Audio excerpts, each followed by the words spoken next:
Hello friends, जैसे कि आप जानते हैं हर चैप्टर में फ़िज़िक्स के कुछ इम्पोर्टेंट डेफिनेशंस है, कुछ इम्पोर्टेंट स्टेटमेंट्स है, लॉज है। और अगर आप प्रीवियस पेपर को गौर से देखेंगे तो आपको एक बात नोटिस होगी कि हर साल के पेपर में 15 से 18 मार्क के यही क्वेश्चंस होते हैं। Define this and explain this और state this particular law and prove it. तो अब हम चैप्टर वाइज इस तरह के जो इम्पोर्टेंट क्वेश्चंस है जो 1 या 2 मार्क के लिए पूछे जाते हैं उनका लिस्ट बनाने वाले हैं। And we are starting with chapter number 1, rotational dynamics. चलिए, तो सबसे पहले डिफाइन सेंट्रीपिटल फोर्स। देन इस तरह क्वेश्चन आता है डिफाइन सेंट्रीफ्यूगल फोर्स। फिर आ सकता है define uniform circular motion. Then define period of conical pendulum, a very important thing.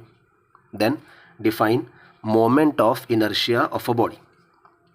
ठीक है, उसके बाद स्टेटमेंट पे आते हैं। आपको पूछा जा सकता है state the principle of perpendicular axis या फिर state the theorem of parallel axis.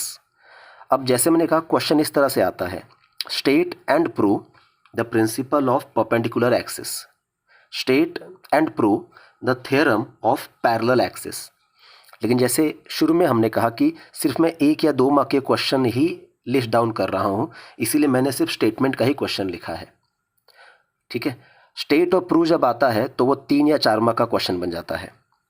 Then state the law of conservation of angular momentum.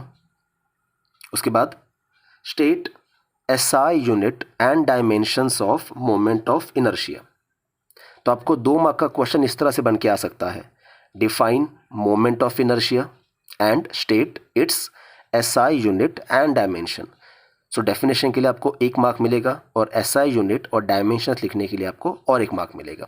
इस तरह से क्वेश्चन कंबाइन होके भी आ सकते हैं। Then state SI unit and dimensions of angular momentum. अब यहाँ पे भी क्या कर सकते हैं वो लोग, ऐसे पूछ सकते हैं आपको कि state the law of conservation of angular momentum and also right SI unit and dimensions of angular momentum. ठीक है, and the last but not the least, what is banking of the road. तो guys इस chapter में ये particular questions है जो आपको definitely prepare करना चाहिए।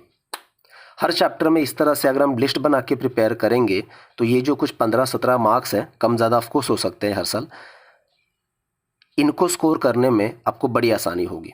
और जैसे लास्ट वीडियो में हमने कहा था कि डायग्राम्स है, उसके बाद कंस्ट्रक्शन पे क्वेश्चन आते हैं, उसके बाद स्टेट द डिफरेंस, मतलब दो चीज़ों के बीच का डिफरेंस पूछा जाता है, जैसे step up transformer, step down transformer, या एप्लीकेशन पूछे जा सकते हैं, एडवांटेजेस, डिसएडवांटेजेस।